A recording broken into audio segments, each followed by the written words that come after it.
दंडवत प्रणाम। जय हो श्री दत्तात्रेय महाराज जी की। मैं यहाँ श्री दत्तात्रेय प्रभु जी का जो जन्म स्थान है बद्रिकाश्रम में, यहाँ पे हूँ। और ये मंदिर के पीछे का पोर्शन है, ये जो आपको दिख रहा है, ये पीछे जो है ये एक कुटिया है। ये सुरेश आनंद जी सरस्वती इन्होंने बनाई है। और इसका जो व्यवस्थापन है ये हमारे मित्र दीपक दादा जी करते हैं, क्योंकि यहाँ पे हमारे साधु संतों को रहने के लिए यहाँ व्यवस्था है। आपको जी जो बाई जी दिख रहे हैं वो सामने, ये आदरणीय राधा बाई जी है, औरंगाबाद के पूज्य बाई जी के शिष्या है। लगभग 3 साल से यहाँ पे रहते। दंडोत प्रणाम बाई जी, दंडोत प्रणाम। अभी हम यहाँ से सीधा चलते हुए जो अत्रि ऋषि जी की गुफा है, जहाँ पे अत्रि ऋषि जी ने तपस्या की थी, वहाँ पे पहुँचने वाले हैं। तो मैं यहाँ से जाते हुए आपको पहले श्री अनुसुया माता जी का जो मंदिर है इसके बारे में थोड़ी सी जानकारी दूँ। दरअसल अनुसुया माता जो है उनको पकड़कर 9 बहनें हैं। तो ये जो श्री दत्तात्रेय प्रभु जी का जन्म स्थान है ये सुनिश्चित इसलिए है क्योंकि यहाँ पे हर साल सदियों से यहाँ पे श्री दत्तात्रेय प्रभु जी की जो मौसियाँ हैं, मतलब अनुसुया माता जी की जो 8 बहनें हैं, वो यहाँ मिलने आती है। और आज उनका स्वरूप ऐसा है कि उस गांव के लोग उनकी डोली लेकर यहाँ पे आते हैं श्री दत्तात्रेय प्रभु जी के जन्मदिन के दिन। तो ये अनुसुया माता का मंदिर है। लगभग 1730 में ये जो पहला मंदिर था पुराना, वो टूट गया था किसी भूकंप के कारण, और उसके बाद ये दोबारा से ये मंदिर निर्माण हुआ। अब ये खैर ये जो मंदिर है ये छोटा है, लेकिन पहले का मंदिर इससे काफ़ी विशाल था ऐसा बोला जाता है। तो उसके बाद यहाँ की जो परंपरा है ये दर्शाती है कि अनुसुया माता जी की जो कुटिया थी, जो श्री दत्तात्रेय प्रभु जी का जन्म स्थान है, ये सब जो आपको हमारा मंदिर यहाँ पे दिख रहा है पीछे, इस जगह पे था। और अनुसुया माता को जो तीनों देवता ने यहाँ पे आशीर्वाद दिया था कि तेरे दर्शन मात्र से भी किसी भी मनुष्य को पुत्र प्राप्ति होगी। इसीलिए आज भी यहाँ पे बहुत से लोग जो माताएं बहनें हैं जिनको पुत्र प्राप्ति नहीं होती है या संतान प्राप्ति नहीं होती है, ऐसे लोग यहाँ पे आते हैं, मन्नत मांगते हैं, रात भर अनुसुया माता जी के मंदिर में रुकते हैं और अनुसुया माता जी के मंदिर में रुककर वहीं पे सोते हैं। उनको आंख लग जाती है और उनको सपने में दर्शन होता है और उनको अनुभूति आती है कि पुत्र प्राप्ति होनी है, कब होनी है या नहीं होनी है। तो ये बोला जाता है, ये यहाँ की परंपरा भी है, मान्यताएं भी है और विश्वास भी है। तो हम यहाँ से आगे चलते हुए सीधा श्री अत्रि ऋषि जी की जो गुफा है वहाँ चलेंगे।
अत्रि ऋषि जी की गुफा की तरफ जाते हुए अभी आपको मैं दिखाता हूँ।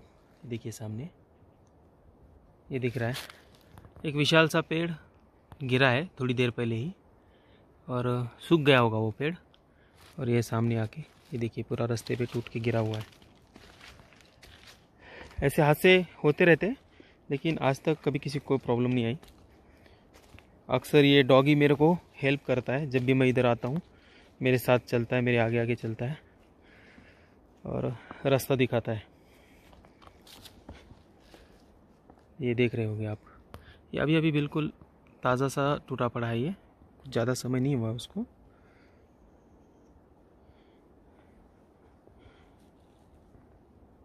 तो चलिए हम आगे चलते हैं। ये जो रास्ता है ये आगे सीधा रुद्रनाथ की तरफ जाता है और आपको मैं दिखाऊंगा, अभी सामने आएगा। जो सीधा रास्ता है वो रुद्रनाथ की तरफ जाएगा और नीचे की तरफ राइट हैंड पे जो रास्ता जाता है वो अत्रि ऋषि जी की गुफा की तरफ जाता है।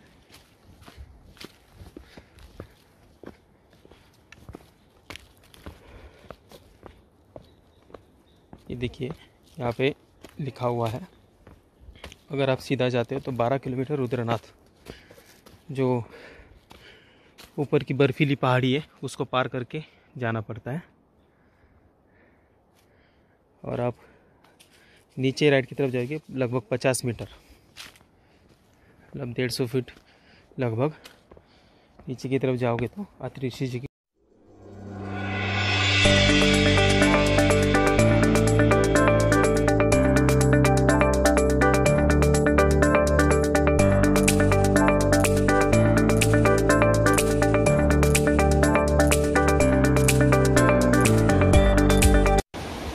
हम यहाँ पे अत्रि ऋषि जी की वो जो गुफा है उससे पहले एक छोटा सा वाटरफॉल आता है, वहाँ पे पहुँच गए हैं। और यहाँ पे एक गुफा भी बनी है, एक संत रहते हैं जिनका नाम है अखिलेशानंद जी। वो अगर यहाँ पे हमें मिलते हैं तो उनसे बात हो जाएगी। खैर वो यहाँ पे है नहीं शायद, ये यहाँ पे रहते। देखिए संत कैसे कैसे जंगलों में एकांत में अकेले रहते हैं। ये देखिए ये इनका छोटा सा आश्रम, जो 2 पत्थरों के बीच में जो गुफा बनी है उन्होंने यहाँ पे बनाया है।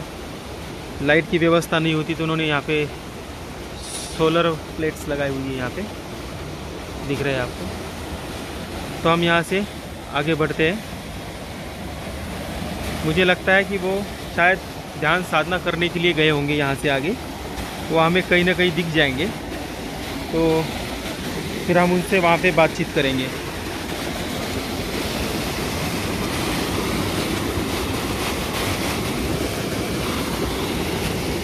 चल चल चल आगे चल चल।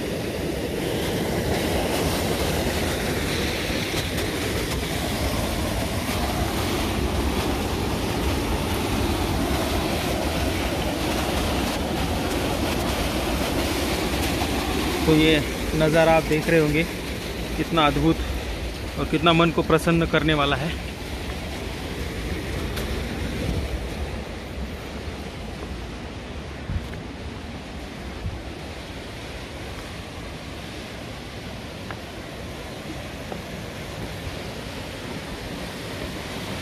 यहाँ का निर्मल जल, और इस जल की क्या बात करूँ। अभी ऊपर बर्फ़बारी होने के कारण पानी का फ्लो थोड़ा सा कम है, लेकिन जब ये फ्लो ज़्यादा होता है तो मैं जहाँ पे खड़ा हूँ यहाँ तक पानी हो जाता है। तो यहाँ से आगे हम जो अत्रि ऋषि जी की गुफा है वहाँ की तरफ आगे बढ़ते हैं, ताकि मैं वहाँ के भी आपको दृश्य दिखा सकूँ, कुछ जानकारी दे सकूं।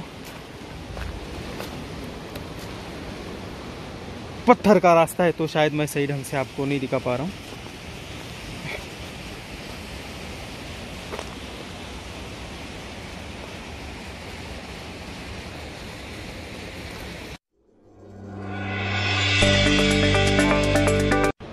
ये देखिए मिल गए। अभी मैं हाल ही में ही हमारे मित्र बन चुके हैं, बड़े अच्छा स्वभाव है इनका। तो प्रणाम अखिलेश जी। अखिलेश आनंद जी का मौन व्रत होने के कारण उन्होंने बात करने से मना कर दिया। खैर उनकी मुलाकात हम फिर कभी लेंगे, उनसे जानकारी। लेकिन मैं आपको ये बता दूं, ये जो आपको यहाँ पे वाटरफॉल दिख रहा है, मैं अभी नीचे की तरफ जाऊँगा तो आपको थोड़ा साफ नज़र आएगा। ये देखिए, ये ऊपर से बोला जाता है कि अत्रि ऋषि जी जब तपस्या में थे तो उनको बहुत ज़्यादा प्यास लगी थी, तो माता अनसुया ने इस हिमालय पर्वत को प्रार्थना की कि आप उनकी प्यास बुझाइए, उनको वो जहाँ पे तप साधना करने बैठे हैं उन तक जल पहुँचाइए। तो हिमालय ने वहाँ पे जो ऊपर आप जहाँ पात्र लगाओगे हम वहाँ से जल आपको दे देंगे, ऐसा बोल दिया। तो अनसुया माता ने ऊपर जाकर रुद्रनाथ की पहाड़ी में वहाँ पे अपना पात्र लगा दिया और वहाँ से ये जल की धारा बहते बहते आपको यहाँ तक आती हुई दिख रही है। तो ये है ये पूरा एरिया। और मैं अभी यहाँ से ऊपर जाऊँगा तो आपको दिखाऊँगा। यहाँ से जो ये आपको ऊपर जंजीर लगी हुई दिख रही है, ये यहाँ से ऊपर जाना पड़ता है और फिर रेंगते हुए हम उस गुफा की तरफ पहुँचेंगे। फिर मैं वहाँ से आपको वहाँ की जानकारी दूँगा। से ऊपर जाएंगे। ये जो ऊपर जाने का रास्ता है बड़ा छोटा सा है और कठिन भी है, तो सावधानी से ऊपर जाना पड़ता है।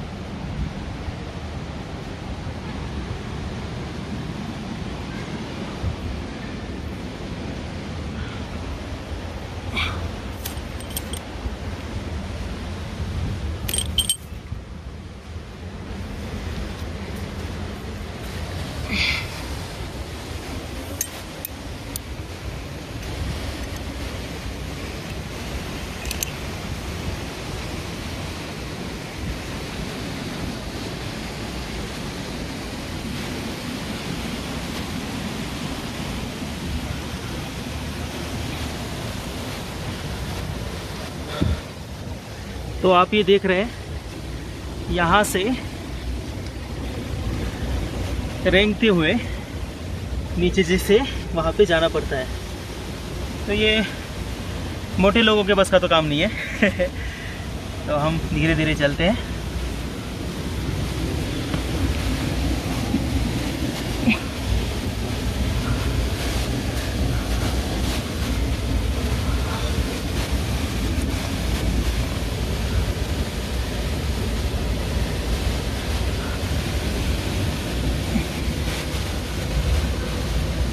सिर पे कैमरा लगाने के कारण ये आपको सही दिख रहा होगा।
हाँ,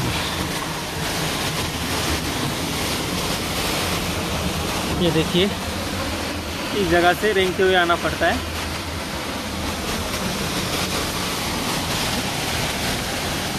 और फिर यहाँ इस पत्थर के पीछे ये जो दिख रही है, आज यहाँ पे छोटा सा शिव मंदिर बना रखा है, लेकिन ये अत्रि ऋषि जी की गुफा थी। इतनी विशाल आपको दिख रहा होगा और निर्मल जल यहाँ पे बहता है और आप नीचे तक देख सकते हो जल की शुद्धता।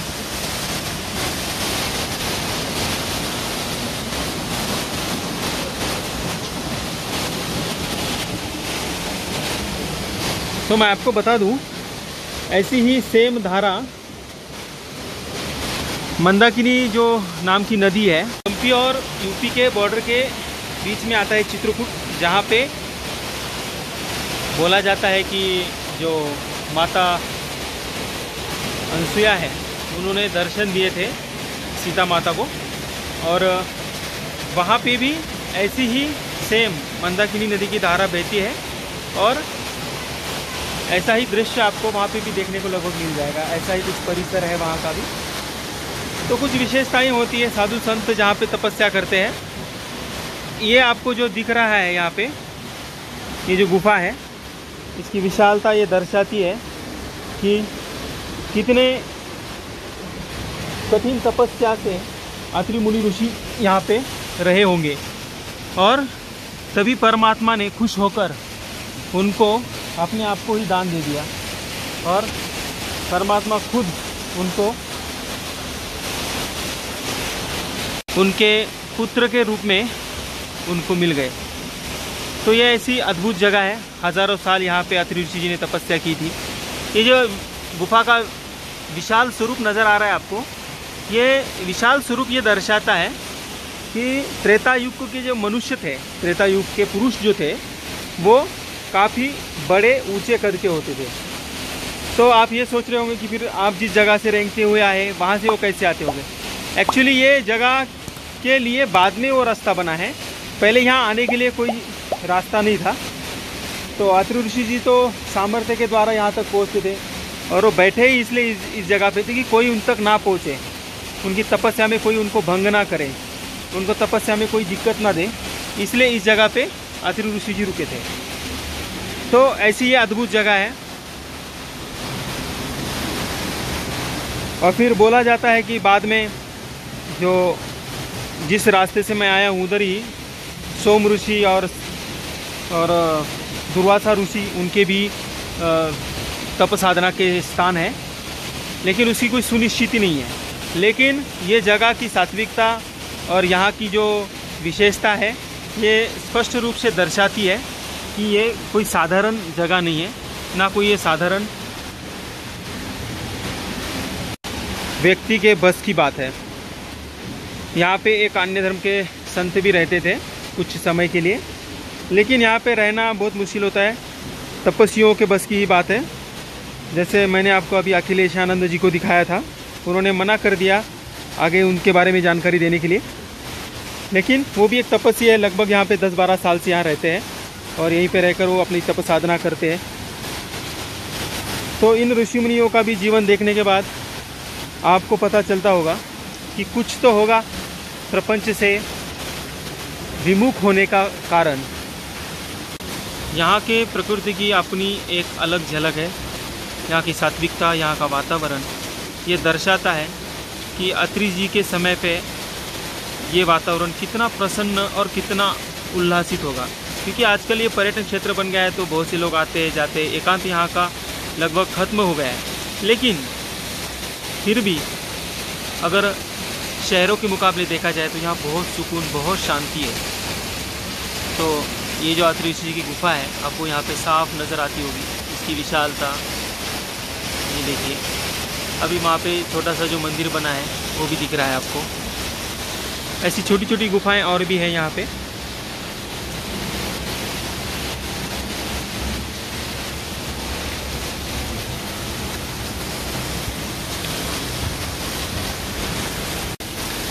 थोड़ा संभल के जाना पड़ता है क्योंकि पानी की जगह होने के कारण यहाँ से पैर फिसलने का भी डर रहता है।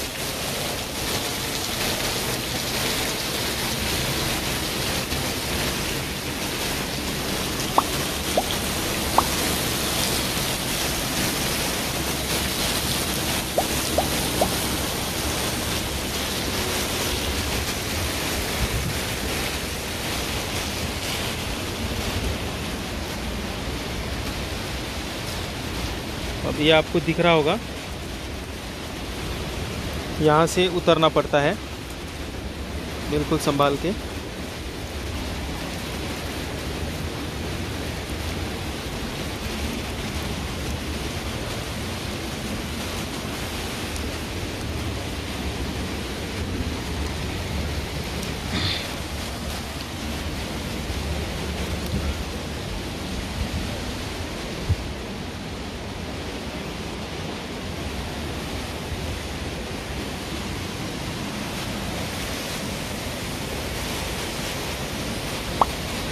तो यहाँ से भी जो अत्रि ऋषि जी की गुफा है साफ नज़र आती है।